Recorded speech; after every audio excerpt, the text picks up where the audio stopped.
Usha L வழங்கும் VIP சமையலில் திரும்பவும் உங்களை நான் சந்திக்கிறேன். நான் ஷண்முகா ஹாஸ்பிட்டல் ஜெயலக்ஷ்மி பன்னீர்செல்வம். இன்றைக்கி நாங்கள் உங்களுக்கு ஒரு ரெசிபி காமிக்க போகிறது வந்து grilled vote meal bread.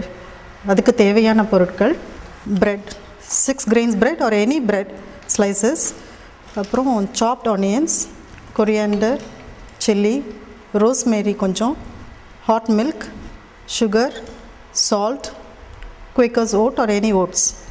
So இப்போ நம்ம செய்ய போகிறது வந்து பிரெட்.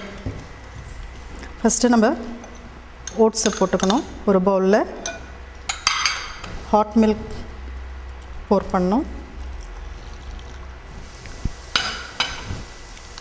ஒரு 2 minutes இது அப்படியே ஊறட்டும்.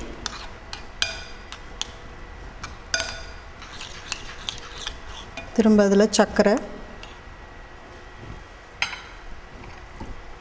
உப்பு,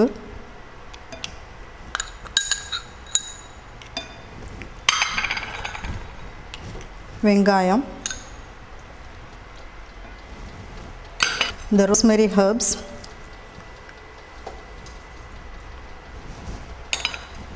சில்லி, கொரியாண்டர் லீவ்ஸ். ஸோ எல்லாத்தையும் மிக்ஸ் பண்ணி ஒரு 5 minutes வச்சுருக்கணும். நம்ம ரெகுலராக ப்ரெட் சாப்பிட்றது வந்து ஜாம் தடவி இல்லை டோஸ்ட் பண்ணி இல்லை வேறு ஏதாவது ஒரு சாண்ட்விச் அப்படி தான் நம்ம சாப்பிடுவோம். இப்போ வந்து இது ஓட்ஸோடு சேர்ந்து சாப்பிட்றோம். இது வந்து ஒரு ஃபுல் மீல் ஆகிடுது. பிரேக்ஃபாஸ்ட்டுக்கு நம்ம ஃபுல் மீல் சாப்பிட்றதுக்கு 2 பிரெட் ஸ்லைஸ் சாப்பிட்டாவே போகிறோம் இந்த இதோடு சேர்த்து. ஸோ இது தவாவில் வேணும்னாலும் போட்டுக்கலாம். கொஞ்சம் திருப்பி போட்டு கொஞ்சோண்டு எண்ணெய் வேணால் விட்டு தவாவில் செய்யலாம். இல்லைன்னா க்ரில், இந்த மாதிரி ஒரு க்ரில்லில் ஹாட் பண்ணதில் நம்ம பண்ணலாம். ஸோ ஃபஸ்ட்டு க்ரில்லை நல்லா ஹீட் பண்ணிக்கணும். ப்ரீ ஹீட் பண்ணிவிட்டு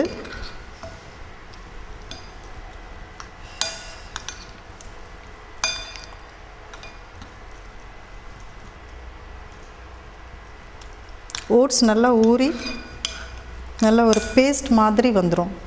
அதுக்கப்புறம் நம்ம அதை வந்து இதில் அப்ளை பண்ணி க்ரில் பண்ண போகிறோம். ஸோ இப்போ நம்ம இட்லி செய்கிறோம் இல்லையா, ரெகுலராக வந்து எல்லார் வீட்லேயும் இட்லி செய்வோம். அது வந்து நார்மல் ஒன் தான். இருந்தாலும் அதில் ஒரு சின்ன டிப்ஸ் கொடுக்குறேன் உங்களுக்கு. நம்ம வந்து அவல் சேர்த்தி கொஞ்சம் ஊற வச்சு அதில் ஆட்டினோம்னா இட்லி ரொம்ப சாஃப்டாக வரும். ஸோ அந்த மாதிரி நீங்கள் ட்ரை பண்ணி பாருங்கள். அதே மாதிரி பன்னீர் செய்வோம். பன்னீர் செய்கிறது வந்து யூஸ்வலாக வந்து பாலை சுட பண்ணி எலுமிச்சம்பழம் விடுவோம். எலுமிச்சம்பழத்துக்கு பதிலாக தயிர் 1 கப் செய்திங்கன்னா பன்னீரும் நல்லா சாஃப்டாக கிடைக்கும். அதை நீங்கள் திரும்ப போட்டு ஃப்ரை பண்ணுங்கிற அவசியமே கிடையாது. அதே நல்லா சாஃப்ட் பண்ணாதனால க்யூப்ஸ் பண்ணி நீங்கள் டைரெக்டாக டிஷ்ஷில் சேர்த்துக்கலாம். ஸோ இது நல்லா ஒரு 5 minutes ஆகிடுச்சு. இப்போது நம்ம இப்போ ப்ரெட் எடுத்து அது மேலே இது வந்து அப்ளை பண்ணுறோம்.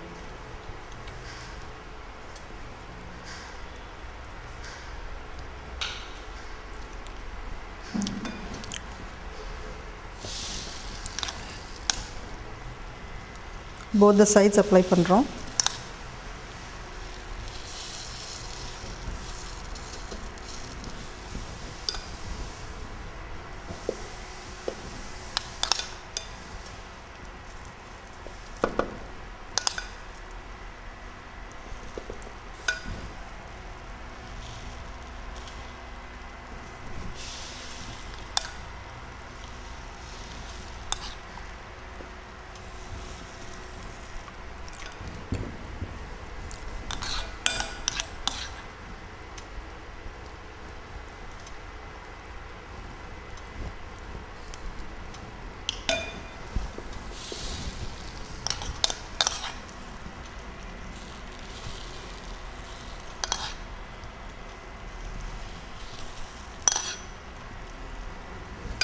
சரி, போத் சைடு அப்ளை பண்ணிவிட்டு நம்ம க்ரில் பண்ணுறோம்.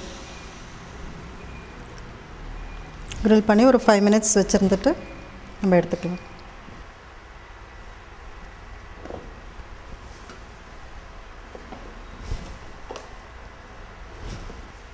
ஸோ சமைக்கும்போது நம்ம எப்போவுமே ரசித்து சமைச்சோம்னா சமையலும் நல்லா வரும், ருசியாகவும் இருக்கும்.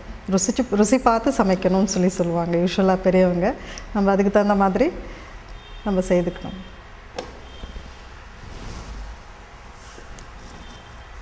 ரெடி ஆகல.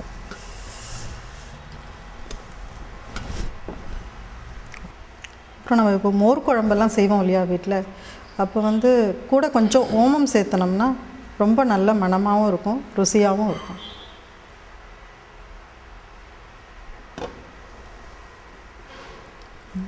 ரெடி ஆயிடுச்சு. இப்போது போத் சைஸ் நல்லா grill ஆயிடுச்சு, ஹாட் grill.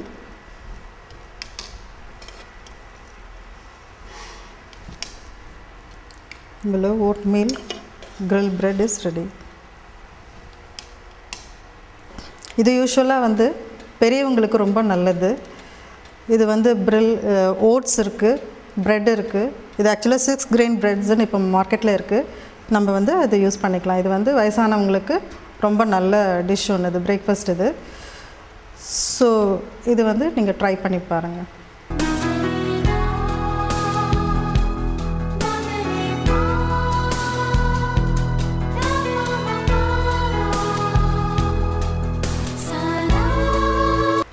ஸோ இந்த கிரில்ட் ஓட்மீல் ப்ரெட்க்கு தேவையானது ப்ரெட், என்ன ப்ரெட் வேணாலும் யூஸ் பண்ணிக்கலாம். நீங்கள் 6 grains இருக்கலாம், வீட் ப்ரெட்டாக இருக்கலாம், மைதாவில் செஞ்சது, milk bread, any bread slices, oats கொஞ்சம், அதுவும் ஓட்ஸும் என்ன கம்பெனி வேணாலும் இருக்கலாம். Hot milk, sugar, salt, chillies, onion நல்லா சாப் பண்ணது, கொரியாண்டர் லீவ்ஸ், 1 டீஸ்பூன் ஆயில் வேணால் சேர்த்துக்கலாம். ஸோ எல்லாத்தையும் மிக்ஸ் பண்ணிவிட்டு ஒரு 5 minutes நம்ம வச்சுருந்தோன்னா அது நல்லா ஊறி, ஓட்ஸ் நல்லா ஊறி ஆக்சுவலாக பேஸ்ட் மாதிரி ஆகிடும். ஸோ அந்த இதை எடுத்து நம்ம வந்து ஜாம் போல் போத் சைட்ஸ் நம்ம அப்ளை பண்ணிவிட்டு ஹாட் கிரில்லில் வச்சு சாப்பிட்டுக்கலாம். இல்லை ஹாட் கிரில்லில் வேணாம், தவாவில் வேணும்னாலும் நம்ம போட்டு போத் சைட்ஸ் திருப்பி போட்டு கொஞ்சம் எண்ணெய் விட்டு திருப்பி போட்டு நம்ம சர்வ் பண்ணலாம். ஸோ இது வந்து வயசானவங்களுக்கு இது ரொம்ப நல்லது, ஹெல்த்தி ஃபுட். ஸோ நீங்கள் ட்ரை பண்ணி பாருங்கள். மீண்டும் உங்களை அடுத்த சமையல் குறிப்பில் உங்களை சந்திக்கிறேன். நன்றி, வணக்கம்.